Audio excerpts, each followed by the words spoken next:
Hello and welcome to today's virtual panel, A Journey of a Scientist from Africa to North America. I'm so excited to open today's discussion. I'm Mariam. I live in the UK in London. I'm originally from Egypt. Many women in my family have recently. Ooh, I do have to quickly make an amendment. I'm so sorry. I'm originally from Egypt. Many women in my family have naturally studied in Egypt and now work all across the globe in countries all across the world. So I'm really, really excited to be involved in today's conversation. I'm a recent graduate of the biomedical sciences, and an aspiring science communicator. So I'm really, really excited for today's conversation. Today we'll have the pleasure of talking to four incredible women in science who started their careers in Africa and are now continuing to thrive and pursue their respective careers in North America and Canada. Today we'll hear about their individual journeys, the challenges they may have faced, their successes and highlights. And you will get the opportunity to jump in and ask any questions you may have. Just comment below on YouTube, via Facebook and the live chat sidebars. You can also tweet your questions and comments using the hashtag #EFEMSDiscussions. Today's panel is put together by Empowering Female Minds and their founder, Anna Ampel. So let's hear a little bit from her about why we're here today.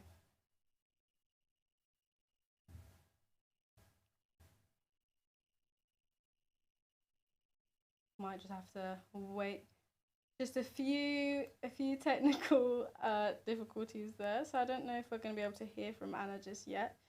So I'm going to go straight to the panel instead and do a few introductions. I'm actually going to let the panel introduce themselves, but let me briefly introduce you to them and then I can hand over and we can learn a bit more about who they are and their names. So firstly, we have Dr. Genevieve Jenifuda, an associate professor at Duke University, who completed her medical degree in her home country, Cameroon. A lot of her work focuses on immunology, HIV and SARS, for example.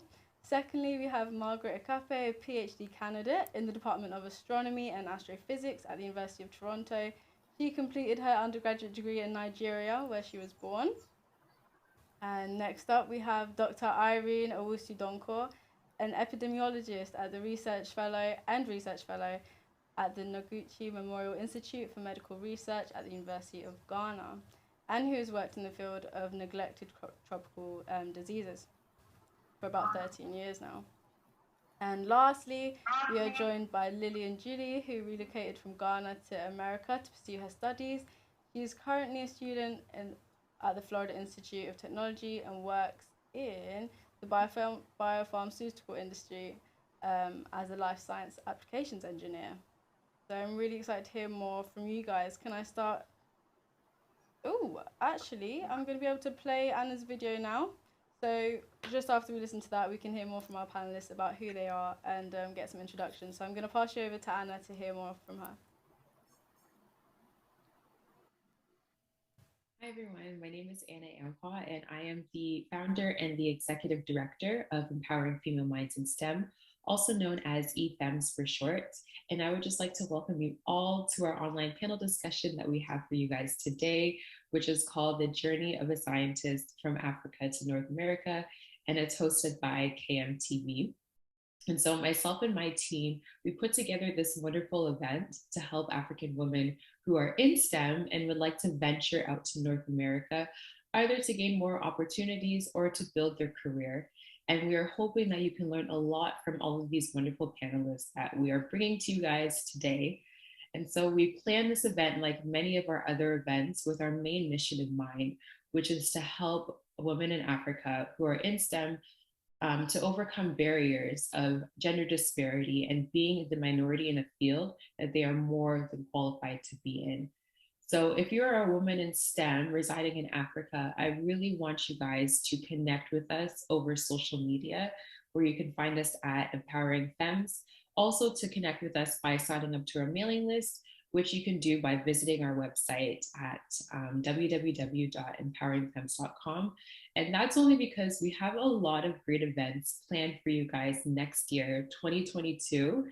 And one of the events is our boot camp, which we are bringing back again next year. because we had such an amazing time this past year. So this past year at our boot camp, we invited 5 different women that were in their field in STEM to come and teach us some skills that are required when you're in the STEM field. So skills such as career planning, science communication, public speaking. And so I know that the participants at that boot camp had such an amazing time, and they learned a lot of skills that they can bring into their career or bring into their academics as well. Another event that we have planned is an event that we are partnering up with WISC, which is the Women in Supermolecular Chemistry, and they're based out of the UK. And so we are designing a ambassador program where we are inviting 2 different individuals to travel to the UK to gain experience either in science communication or in a chemistry or lab setting. So unfortunately, applications for that program have closed, but I'm sure we'll have many opportunities in the upcoming year for different programs like that where you guys can get involved. So please connect with us, stay in touch with us, keep up to date on our events by linking up with us on social media. And we are excited to have you all tune in today. So with that, I will turn it to our panelists, and I hope you guys enjoy this event.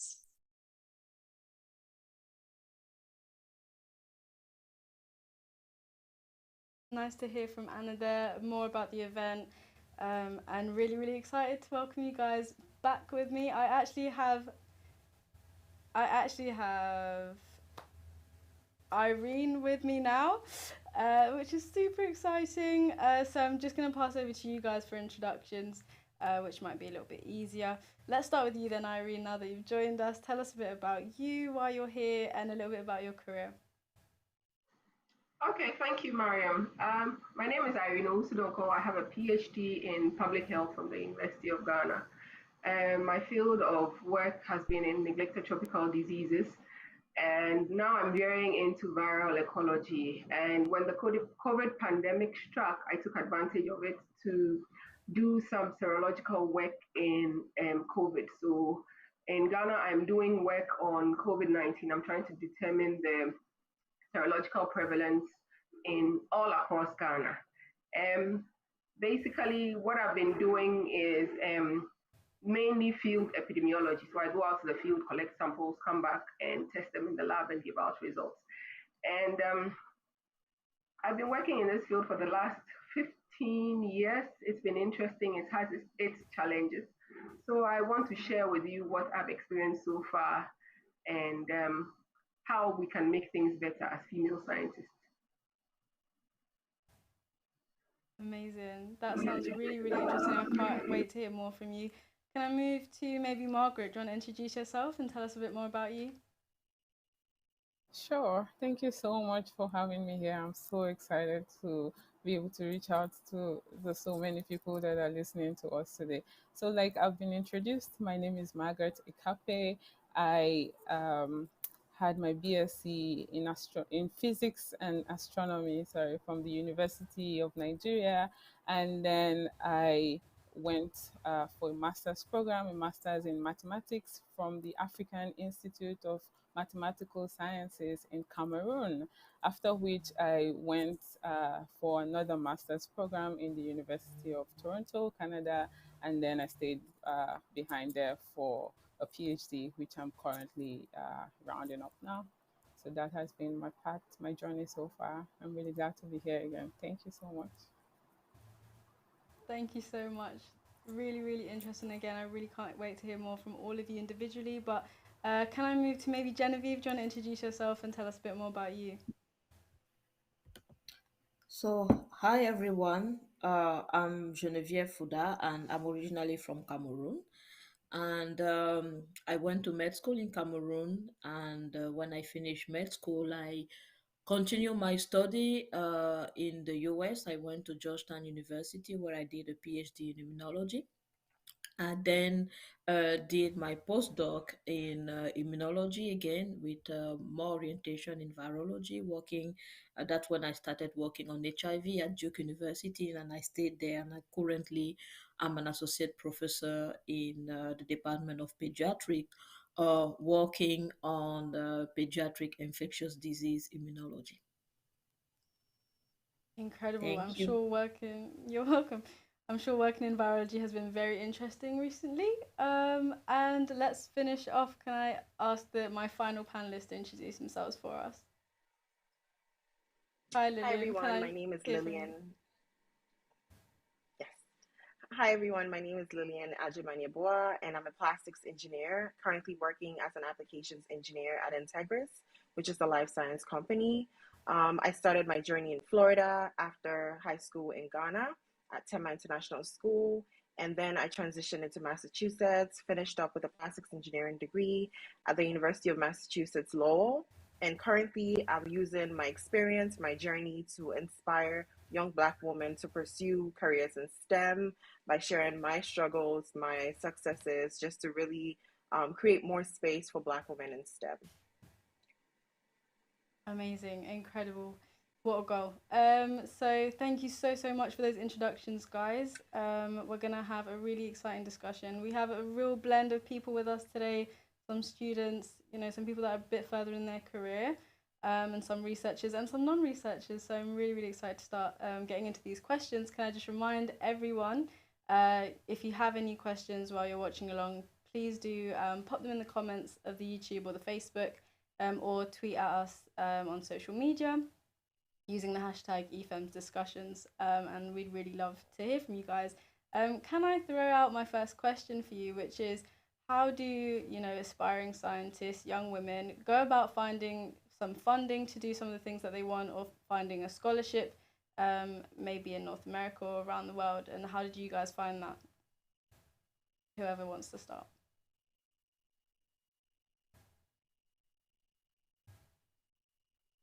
Let's go to Irene. How do young scientists find some funding to do what they want, or find a scholarship? What advice would you give them?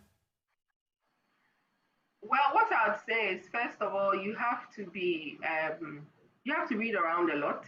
With social media, you have to go on social media, especially on Twitter these days. There are a lot of advertisements out there on Twitter. Um, Usually, you also will get these from your mentors. You should have mentors. So your mentors may help you find these grants or funding or scholarships and all that. Um, you have to be someone who is out there in the scientific world. So everything science, you have to be involved so that when these opportunities come up, you take advantage of them. That's how I think you can find funding and scholarships and all that. Sounds amazing. What about Margaret? What would you say to this question?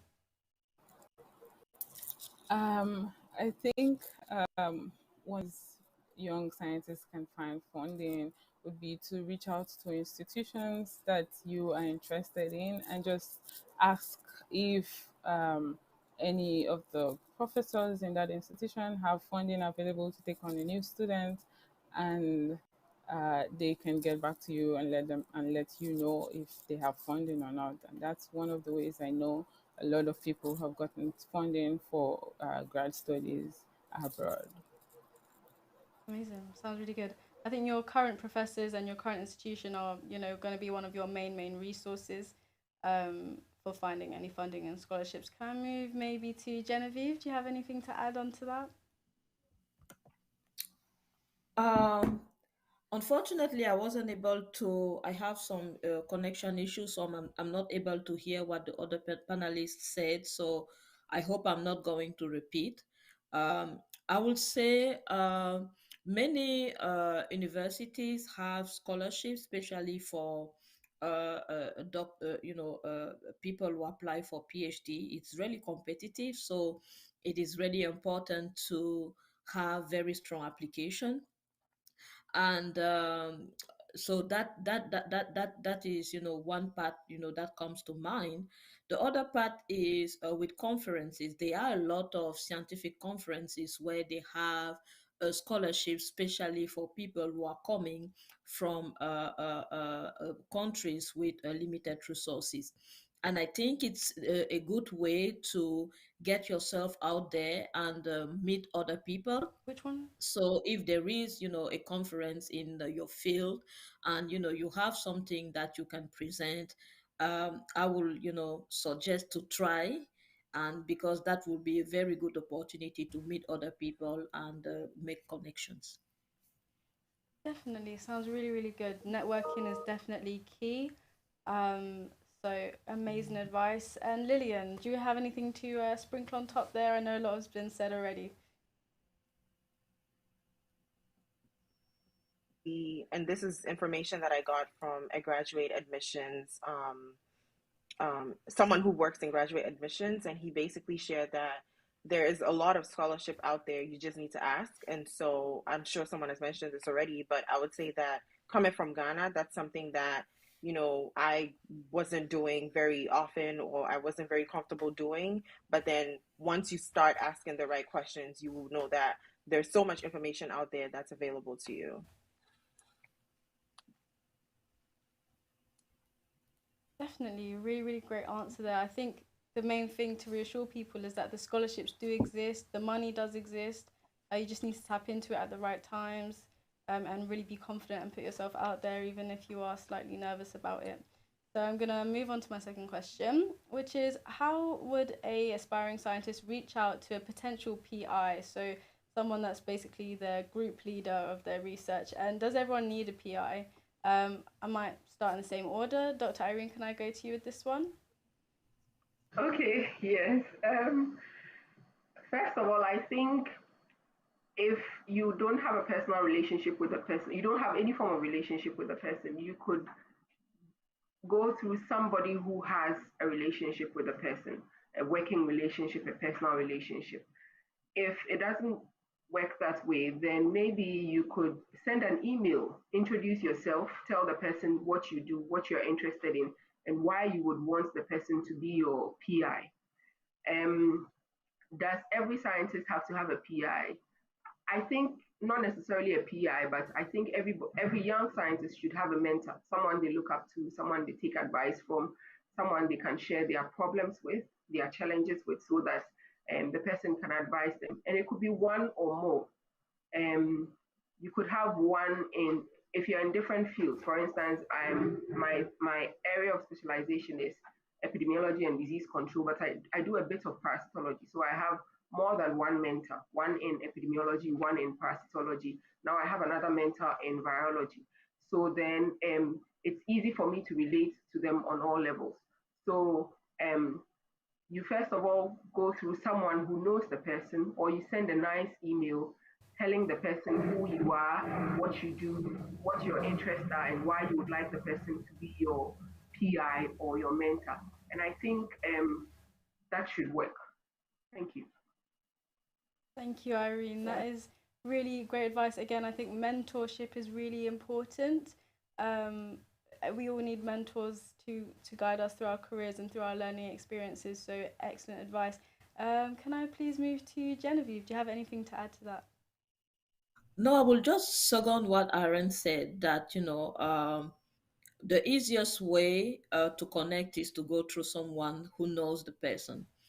And, there is always, references are key. And the second option, writing an email, yeah, it's also more important. The only thing that I would like to add is not to be discouraged if you write an email and you don't have an answer, because sometimes PI receive lot of emails, and if someone don't answer to your email, don't get discouraged and say I'm never going to do that again. And you just have to be persistent, and put yourself out there, and don't get discouraged. I remember when I finished my PhD and I was looking for a postdoc, I sent maybe dozens of emails, to potential PIs. Just a few of them answered, but I did find a postdoc. So you have to be persistent. Don't get discouraged if there are some people who maybe because they are too busy don't answer to your email. Definitely, sounds so good. I think the main thing that I used to think about is when you're doing a job application, you only need one person to answer to you and say yes. I've probably applied to thousands and thousands of jobs in my time, and just that one reply is the one that makes a difference. So persistence is key. I definitely agree. Thank you so much. Can I move on to Lillian? Do you have anything to add to that? I know a lot has been said. So I didn't have to have a PI because I was in engineering and it wasn't required for my courses. But I would say, I think Irene said that earlier, that you need a mentor, and a mentor I have had a mentor guide me throughout my career, throughout engineering school, and that's something that comes in really handy because your mentor can end up becoming a sponsor for you and speak for you in rooms that you may not find yourself in. And so when it comes to identifying someone like that, I would say that put yourself in places, attend like professional events, attend conferences. When you identify these people, make sure you exchange contacts with them, emails. Some people don't always read their emails, but people are starting to connect effectively on LinkedIn. So connect with them on LinkedIn and, follow up, be very diligent and following up with them. And I think at the end of the day, you will receive what you need. So, yeah. Amazing. Yeah, persistence is key again. Thank you so much, Lillian, and thank you for pointing out that not all the sectors of science are the same. You personally didn't need a PI, and so yeah, everyone's journey is going to be a little bit different. Margaret, have I heard from you, or have I heard from you already? Any last I can comments? say a few words about that. I think a lot has been said about this already, and I agree with everything that has been said. I would just add that sometimes sending an email to someone you don't know, you haven't seen, might be a bit scary, but you shouldn't let that stop you from making that first step. That first step would always make a difference, open doors for you, and you should definitely go for it. Amazing. Thank you so much. Again, really, really good advice. I think we're all reiterating the same message. So thank you so much. I'm going to throw out my third question now, which is, I guess, a really deep one that we could probably talk about for a long time. But what is it like adjusting to cultural differences, when you make the move to a different country, and and how do you do it? How do you persevere through those challenges, through those ups and downs? Um, and those difficulties that you might encounter, or is it a breeze? Perhaps. Can I start again with Dr. Irene with this one, adjusting to cultural differences?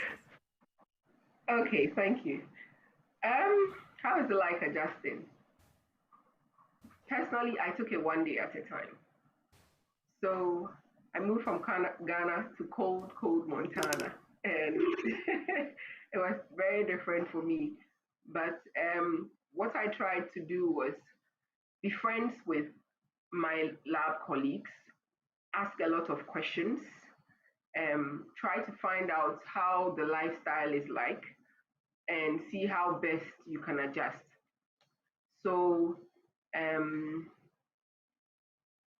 basically, if you find someone who's been there for a while, who probably has a similar background to yours, that will help. Also, if you've anybody at all who you think is very helpful, will also be able to help you adjust to the lifestyle. But I think you take it one day at a time. And you also have to have your own principles that you work with.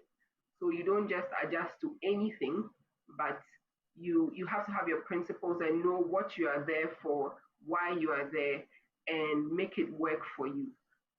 Basically, I think that's what I have to say. Incredible. What really thoughtful advice. I think having your own boundaries and your own principles to stick to is so important when you're moving around the world. It doesn't mean that you have to change who you are, it just means that you have to adapt to the place that you're in. So really, really great advice there, Irene. Thank you so much. I would just want to say hi to some viewers that we have in Canada and Ohio at the moment. And thank you so much for joining and connecting with us today. Before I move on to my next speaker, how about Margaret? Do you have anything to add to that current answer about adjusting to some cultural differences? Yes, sure. I probably still have some adjusting to do myself. Like it's a journey, it's a process, right? And I don't think I'm fully adjusted yet. But I think one thing to have it to bear in mind is to have an open mind. Like people and the country or the culture you're going to would probably do things a little bit differently from how you've always done things. And sometimes it's, yeah, it can be confusing.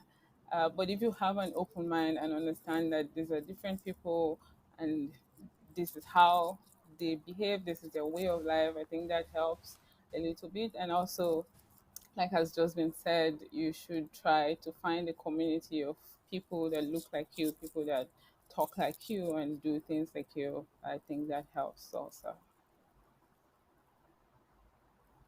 Thank you, Margaret. Again, really, really thoughtful advice there. I think having a little community of people that you can rely on makes all the difference.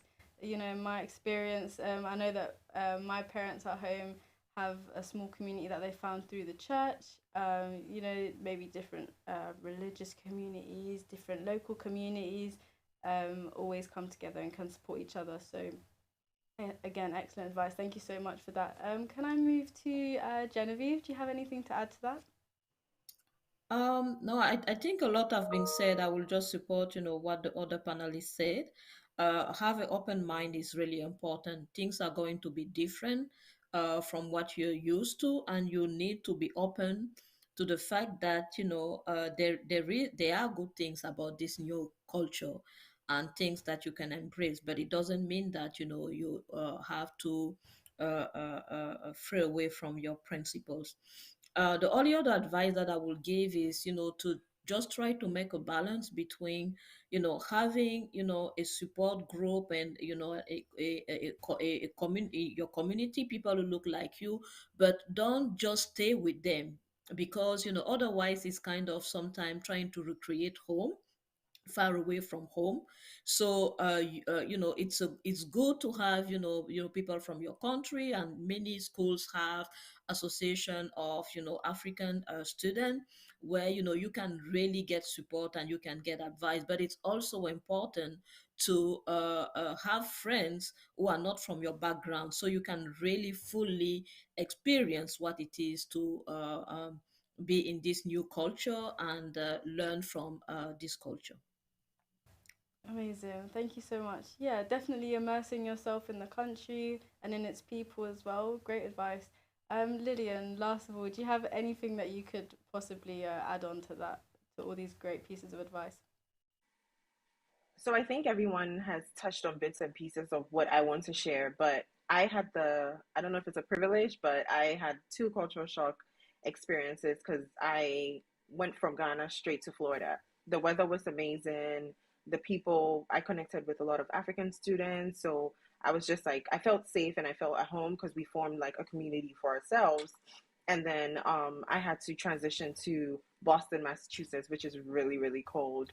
And so I had to, kind of readjust because the between Florida in the south and Boston in the east, like there's so many cultural differences between the two places, and these are things that I didn't know of. And so for me, I thought that I was going to, carry on with the way I was living my life in Florida, but I realized that I had to readjust again because people live very different here. I mean, the accents are different, so it was really hard for me, and I won't lie, like initially the food very different. Like I come from a place where, the food is really seasoned, there's pepper, all these things, but I had to adjust to, eating different, adjusting my taste buds. I had to adjust with the way I connect with people. I had to adjust even in the classrooms, like, in Ghana, you raise your hand, ask a question, whatever. But here, I realized that I remember there was a professor that I connected with, and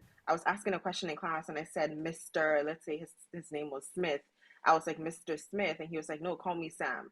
And I thought that was the weirdest thing ever, but this is how they live here. So I had to readjust, and I realized that sticking with my African circle wasn't really helping me all the time. And I think Genevieve just said this, but realizing that in order to really experience the American culture, you need to blend in with Americans because they've been living here their whole lives. They know, they have more tips for you, they have more information. Like we only know what maybe has been passed down from years from different Africans, but you need to realize that there's also so much more information out there that we may not know. And so I would say that don't limit yourself to people that just look like you, because you're coming into a country, at least for America, you're coming into a country where people aren't like not everyone is black, and so there's a lot of adjustments from racial inequality to so many things that happen that you're thrown into this world, and you have to adjust, you have to thrive, because you don't come here, you come here as an African, but you don't realize that once you're here, you're considered African American, because once they see you that way. And so for me, my adjustment has taken, it's gone through so many different phases, and I think that that's something that I wasn't mentally prepared for. And you know, it gave me a lot of hard times, but once you figure it out, you're able to live freely, I would say. So yeah. Thank you, Lillian. Again, really, really interesting to hear from you there. I think going back to what Irene was saying earlier, it's like one day at a time. As you just said, it's phases of adjustment, I can imagine. And yeah, just taking every day as it comes, immersing yourself in the culture. Some really, really interesting pieces of advice there, everyone. Thank you so much for answering that question for us. I'm sure it was really, really helpful. My next question is a little bit different. And I'm sure it's something that people think of all the time when it comes to making big moves and big changes. But for you guys, do you feel that it is difficult to gain permanent residence wherever it is that you may have chosen to move or to study? Is that something that is very difficult? And can I start with, again, Dr. Irene, since you've been starting us off really well? Difficult to obtain permanent residence because, first of all, you have to prove yourself. Um, you go there as probably a postdoc. So I went in as a postdoc with a J1 visa. I went with my family and everything, but I have to prove myself. I had to go through the NIH system and let them know that I can do what exactly I came here to do. And you have to go. There's a lot of paperwork to be done. That's my biggest worry. So you have to fill in a lot of paperwork, both hard copies and soft copies. You have to show that you are not someone who is there to I'm not sure of the word to use, but you're not a terrorist. So it's difficult because of the part of the world we come from. But if you're able to prove yourself that you are worth your salt, I think eventually you will get what you want. Amazing. Thank you, Irene. Really, really encouraging, I guess.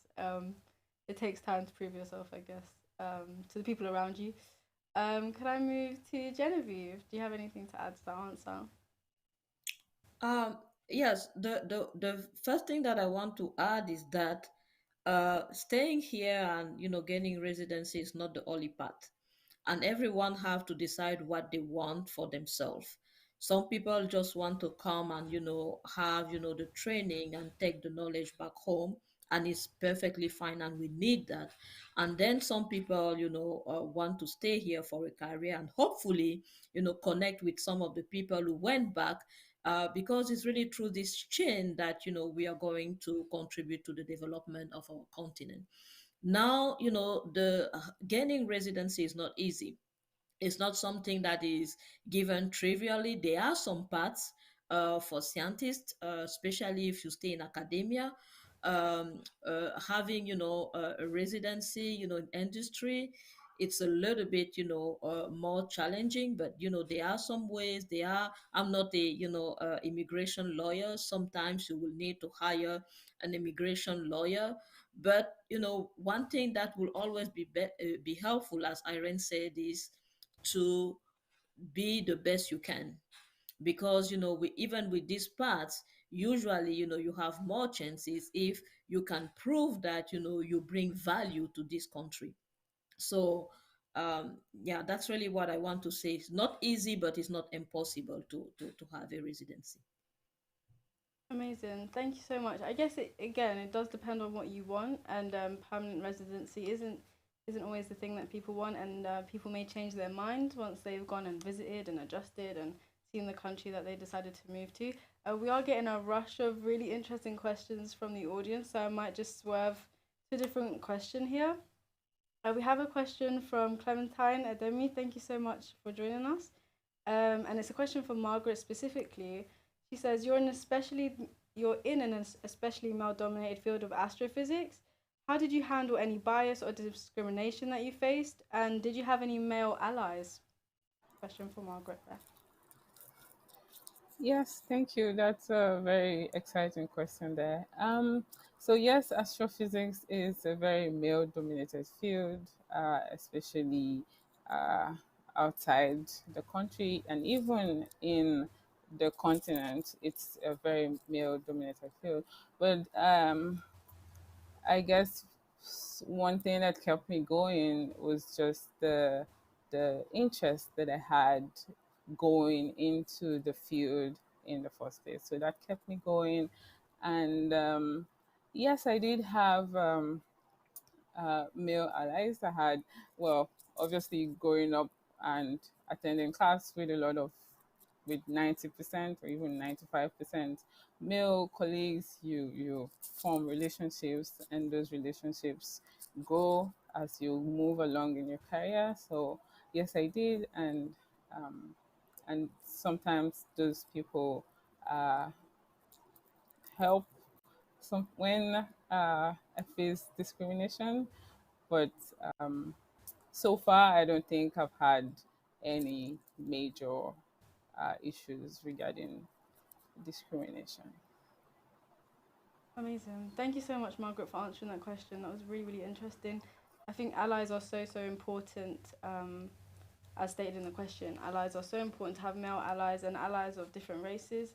When you're adjusting to different countries and different environments. I have another really, really interesting question that's just come up, which is, have the panel felt it easier to progress their career depending on their geographical location? So is there a difference, you guys think, between the East Coast or the West Coast of America in your guys' experience?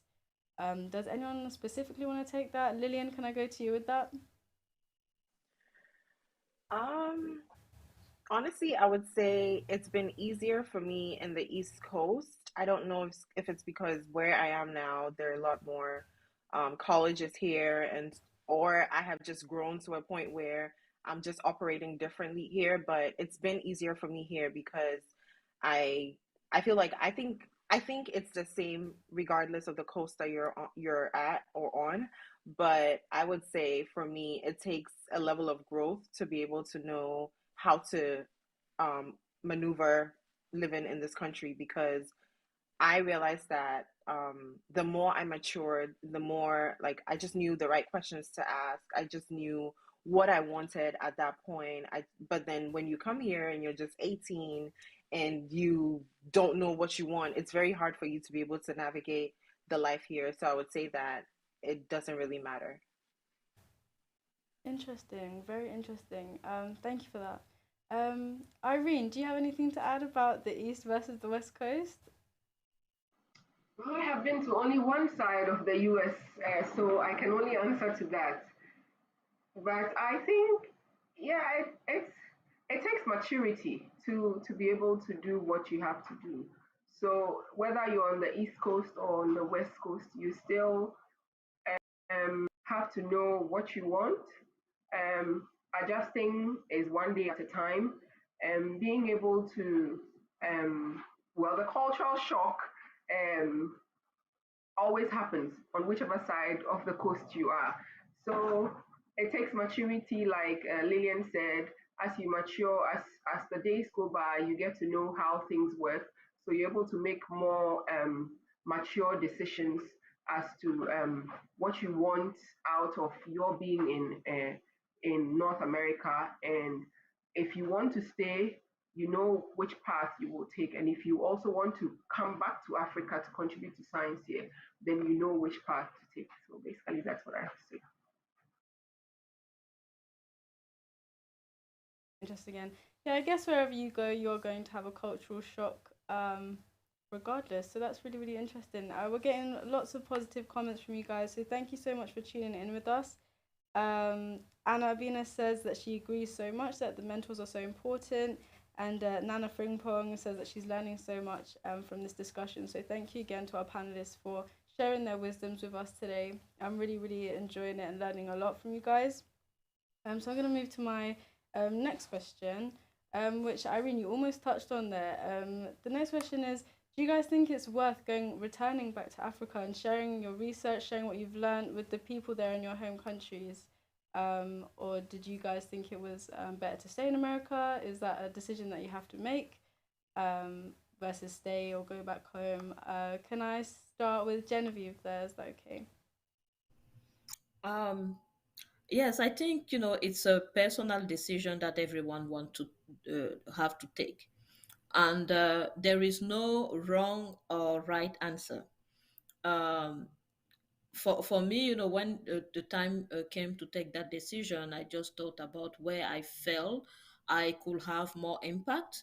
And as I already mentioned, I work on infectious disease and vaccine development. And at the time, I felt that staying here, I could do more than going back home in that field. But I'm looking forward, and I still look for opportunities to collaborate with people who are back home. So I think it's important when you have this opportunity to come here to create a path for people who are coming behind you. And yes, so yes, giving back, it's important, and going back or staying is a personal decision that everyone will have to take. Amazing advice, Genevieve. Thank you so much. Yeah, I guess I can't imagine there is a straightforward answer to this question at all. Can I move to Margaret? What do you have to say about this question? Yes, I completely agree with everything Genevieve has just said. Yes, it's a personal decision. Yes, you can make up your mind as you go and then change your mind if you realize that what you decided on wasn't working for you initially. There are different factors why people would decide they want to back to their country, and it could be personal issues related to them, family, lifestyle, the climate.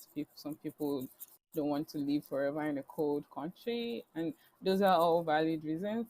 You shouldn't feel pressured to make any decision about staying or not staying in a particular place. But yes, uh,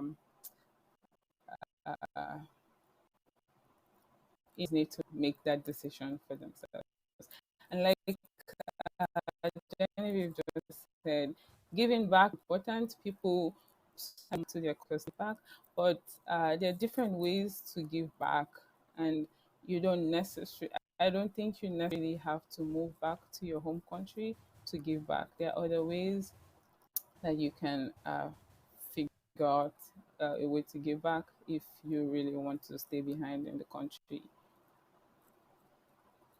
Amazing. Thank you, Margaret. I feel like a lot of people might feel some personal responsibility once they move away from home. I know some members of my family feel like that to contribute back home still and to make an impact. So it's really interesting to hear that moving back isn't necessarily the answer to that, but it depends on the impact that you really want to have. Lillian, do you have anything to answer to that? Yeah, I would say that I also feel that responsibility to give back to Ghana, but I think that I was giving this opportunity to learn what I can learn from here to be able to better my country. But it doesn't have to be a move back to Ghana. I personally think there's no choice to be made. I think I can influence both living here and in Ghana. I'm currently working on setting up a nonprofit in Ghana where I can, share all that I know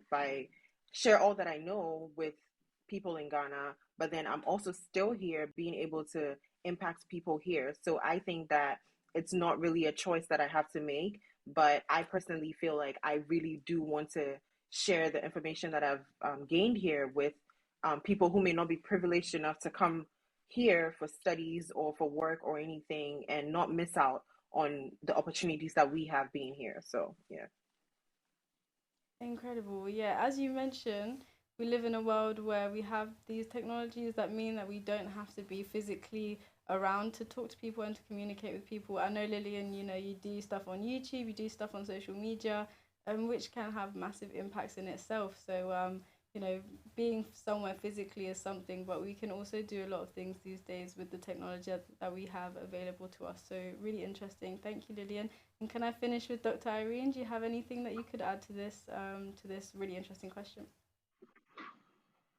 Okay, what I have to say is yes, like Genevieve said, it's a personal decision.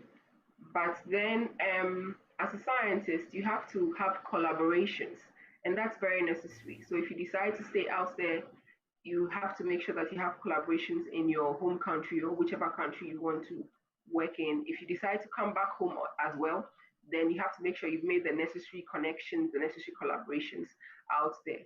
So in my case, for instance, I have a great mentor, Dr. Vincent Munster, who loves working in Africa. So when the pandemic struck, he introduced me to the WHO Solidarity Group that were doing serological studies all over Africa. And I said, well, why not do it in Ghana? He said, if you want to do it, I'm ready to let you go and do it. So I came here, I came back home, and I'm working on it. And he's been great. I mean, the collaboration has been terrific. He's linked me up with several people, you know, his contacts that he also works with out there. So it was, well, sort of my decision to come back home to Ghana and do what I'm doing now.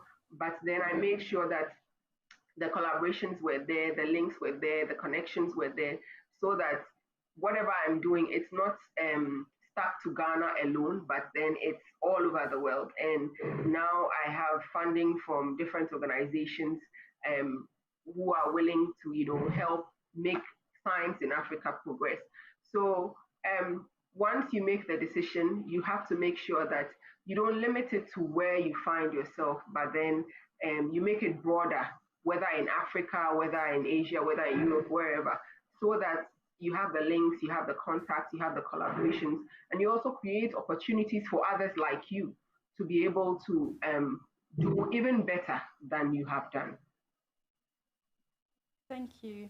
Thank you for that beautiful piece of advice, Irene. And very, very interesting question. I feel like we could probably have gone on for a long time about that question.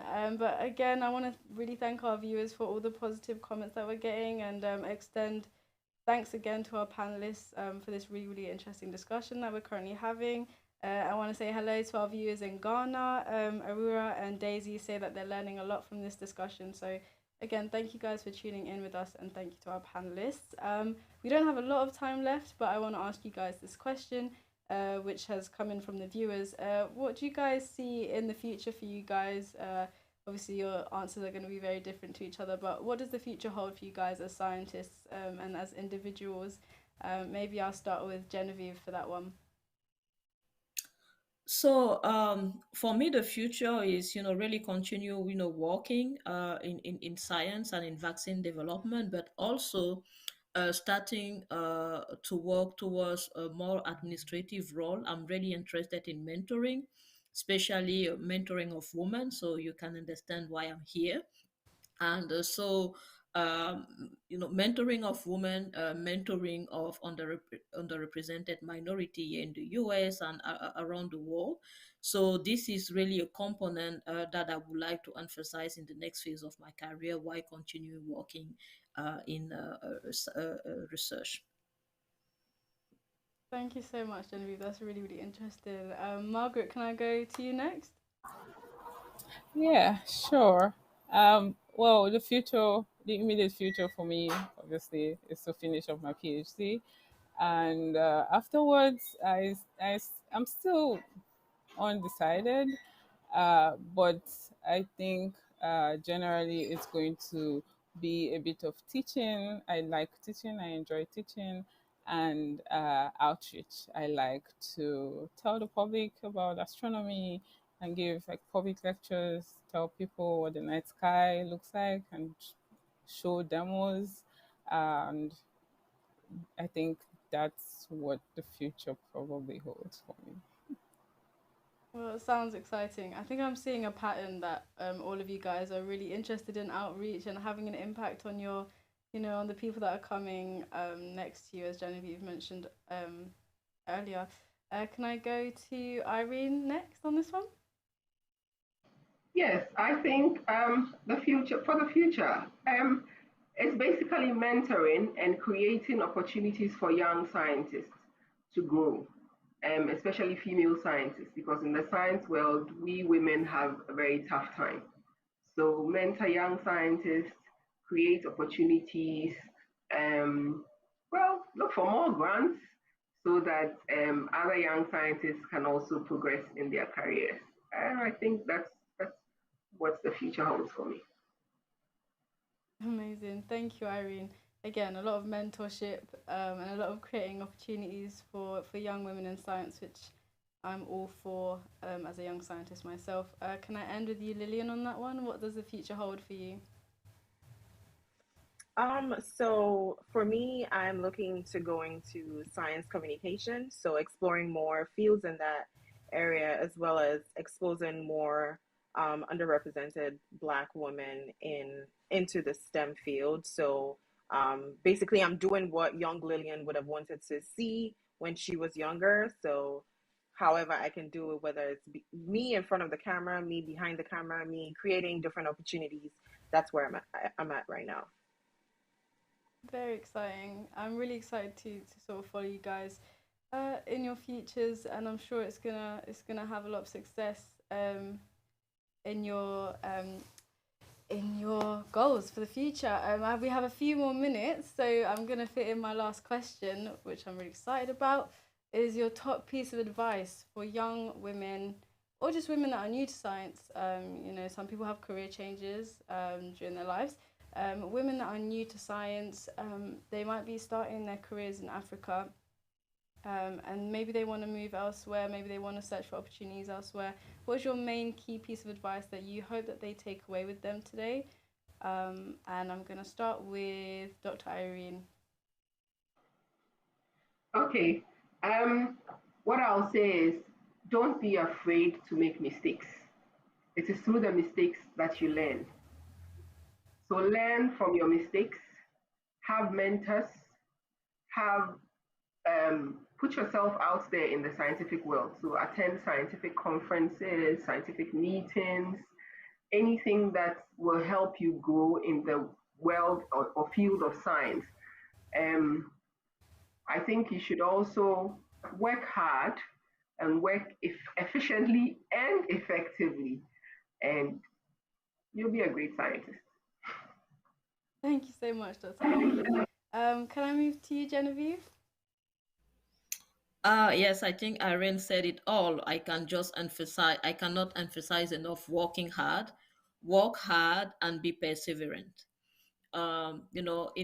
In science, everything don't always, go straight, but you need to be perseverant. You need to be able to learn even how to accept rejection if you want to really grow in this field. Like, you will have to write grants one day, and the grants will be rejected, but you don't have to be defeated. You have to be perseverant.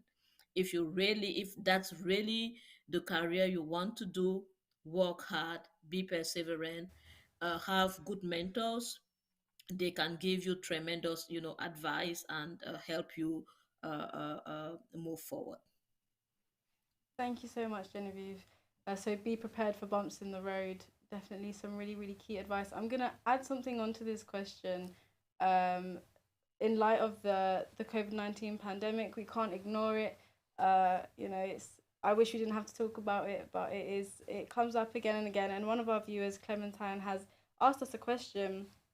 Do you have any advice on how to make the most of these times? Obviously, the pandemic comes with its new challenges and new obstacles. So, as we're giving out some advice, in light of the pandemic that we are unfortunately going through, what would your advice look like in that case? So I'll move to Lillian with that question. So I think the answer to the COVID-19 question is tied to the answer I was going to give earlier. So I would say, as a scientist or an engineer or woman in STEM, don't put yourself in a box. And I think that's something that this pandemic taught everyone. We were used to a way of life, and we thought our lives were going to go in a particular direction. But then the pandemic hit, everybody was trapped in their houses, and you had to evolve, you had to change the way you do things, the way you go to work, the way you communicate with family and friends. So I would say that as a scientist, don't put yourself in a box. Don't limit yourself. I thought that I went to school for plastics engineering and I was going to come out of college, work, make plastic products and all that. And then I ended up in the biopharmaceutical industry. And now I'm interested in science communication. So it's that journey on its own has taught me not to limit myself because the world is your oyster. There's so many opportunities out there as a woman in STEM. And I think that being in STEM, we are equipped with the skills needed to solve problems. And I think, just being in the world, whatever field you find yourself in, whatever job you do, you're always going to be solving a problem. So you are equipped enough to thrive wherever you put yourself. So don't limit yourself. And I would say from my personal journey as well, don't I think Dr. Irene said it, don't be afraid of failure. You think that failure has a negative connotation, but I started looking at it in a different light because my failure taught me that there's so much more within me. My failure exposed me to what I should be doing. And so, yes, you may fail a class, you may be delayed with school, so many things may not go according to plan, but always stay focused and keep your eye on the prize. Amazing, incredible advice there, Lillian. Thank you so much. We're just about out of time, but I do want to give you, Margaret, a chance to answer that question. So, can you end us on a piece of advice, please? Yeah, sure. I'll try. I'll be really brief on this one. A lot has been said and all really good advice. I'll just add on to all of that and say, as a woman in STEM, you shouldn't be afraid to aim high. Like shoot for the stars. Don't be limited by your gender, by your race, by whatever circumstance you think you might, you might be peculiar for you. You shouldn't let that limit you at all. And as for COVID-19, I guess one advice that I took for myself was to use the internet for my advantage. So there are so many resources on the internet that we probably did not know were available to us until COVID made us look inwards. So you should probably um, use all of that for your advantage. Thank you so much for that beautiful advice, Irene, to end us off. I'm really gutted that we're out of time. I was really enjoying that conversation. I've learned so much personally, and I hope that you guys watching at home have as well. And I can't thank you guys enough for joining us. Can I say a massive thank you to Irene, Genevieve, Margaret, and Lillian? Thank you so much, guys. It's been a really insightful conversation. And thanks to you guys at home for not only watching, but all your positive comments and all your questions. And unfortunately, that's all the time that we have for today. But have a brilliant rest of your day and join us next time. Thank you so much.